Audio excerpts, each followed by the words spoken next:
এই নিন স্যার, দেখুন। এমন কাজ কে করতে পারে? তিশা প্রথমে সবার দিকে তাকালো, তারপর আমাকে দেখিয়ে বলল, স্যার ওই ছেলেটাই মেরেছে।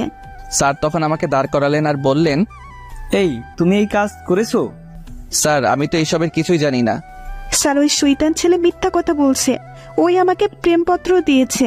স্যার বিশ্বাস করুন আমি দেই নাই, যে দিয়েছিল সেটা আমি জানি, কিন্তু বলছি না ঝামেলা হতে পারে। আমি চাইছি ব্যাপারটা অল্পতেই মিটে যাক। তোমার কোনো কথা আমি শুনতে চাই না। এই প্রথম দেখে তোমাকে ছোটখাটো শাস্তি দেব। কি শাস্তি স্যার? কান ধরে দাঁড়িয়ে থাকো। কিন্তু স্যার।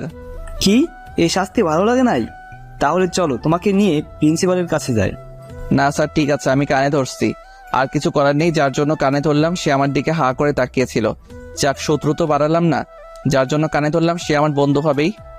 আমি কানে ধরেছি আর তিশা মিটি হাসছে, সেটা দেখে আমার গা জ্বলে যাচ্ছে। না পারছি কিছু বলতে, না পারছি কিছু সহ্য করতে, শুধু জ্বলছি। ক্লাস শেষে আমি বাহিরে বের হয়ে ক্যাম্পাসে চলে গেলাম। একা বসেছিলাম, ক্লাসের সবার সামনে কানে ধরেছি, সবাই আমার দিকে চেয়ে হাসছে, সেটা আমার খুব খারাপ লাগছে। একা বসেছিলাম, তখন কোথা থেকে যেন তিশা এসে আমার গালে চড় বসিয়ে দিল। আমি তো হতবাক, সাথে ক্যাম্পাসের সবাইও। আমি গালে হাত দিয়ে বললাম, এই তুমি আমাকে মারলে কেন? বেশ করেছি, মেরেছি। তোর মতো ছোট লোক কি করে ভাবলো তুই আমাকে প্রেমপত্র দিবি আর আমি রাজি হয়ে যাব? আমি তোমাকে প্রেমপত্র দিতে যাব কোন দুঃখে শুনি? এখন আবার ন্যাকা সাজা হচ্ছে? তুই যে একটা বদ ছেলে সেটা আমার বোঝা হয়ে গেছে। দেখ, তোকে শেষবারের মতো বলে দিচ্ছি, তুই ওই সব ধান্দা মাথা থেকে বের করে দে। তোর মতো ফকিরকে আমি ভালোবাসি না, আর কোনোদিন ভালোবাসবো না। তোর মতো ছেলেদের করুণা করা যায়, কিন্তু ভালোবাসা যায় না। আমি তো তোমাকে ভালোবাসি না, তাহলে এত কথা আসছে কোথা থেকে শুনি? ভালোবাসিস না? না, তাহলে প্রেমপত্র দিলি কেন? আমি তোমাকে কোনো প্রেমপত্র দেই নাই। এখন আবার মিথ্যা বলা হচ্ছে, তাই না? তখন পেছন থেকে একটা ছেলে বলে, ও কোনো মিথ্যা কথা বলে নাই, ও সত্যি কোনো প্রেমপত্র দেয় নাই। আসলে আমি ওটা তানহার দিকে ছুঁড়ে মারছিলাম, কিন্তু বলে সেটা আপনার কাছে চলে যায়। তাহলে সেটা এতক্ষণ না বলে এখন বলছেন কেন? আমি বলার জন্য আপনাদের খুঁজতেছিলাম। এখন বিশ্বাস হলো তো আমি তোমাকে কোনো প্রেমপত্র দেই নাই? আর কিছু না বলে তিশা সেখান থেকে চলে গেল, আর ছেলেটি আমার কাছে এসে বলল, আমি সরি, আমার জন্য তোমাকে এত কিছু সহ্য করতে হলো। না, এর জন্য সরি বলার কি আছে? আচ্ছা, আমরা কি ফ্রেন্ড হতে পারি? শুধু ফ্রেন্ড না, বেস্ট ফ্রেন্ড। হ্যাঁ হতেই পারি। তোমার নাম কি? আমার নাম ফারাবি, তোমার নাম তো সোহেল। হ্যাঁ আচ্ছা, ফ্রেন্ডশিপে তুই করা বলাটা বেশি ভালো, তাই না? হ্যাঁ সেটাই। এইভাবেই কলেজে একজন বেস্ট ফ্রেন্ড পেয়ে গেলাম। এরপর থেকে অনেক বন্ধু হতে লাগলো। ফারাবি আর আমি এখন একদম কাছের, বলতে গেলে দুই ভাইয়ের মতো। একদিন দেখি ফারাবি মন খারাপ করে বসে আছে। কিরে মামা, মন খারাপ কেন?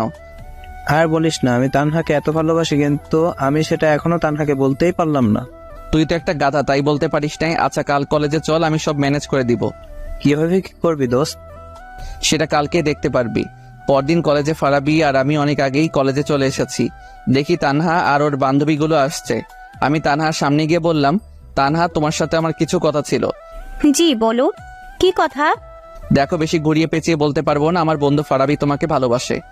আপনার বন্ধু ফারাবি আমাকে ভালোবাসে, সেটা আপনার বন্ধুর ব্যাপার, কিন্তু আমি অন্য এক ফারাবিকে ভালোবাসি, ক্লাস 10 থেকে। কিন্তু আমার বন্ধু তো তোমাকে অনেক ভালোবাসে।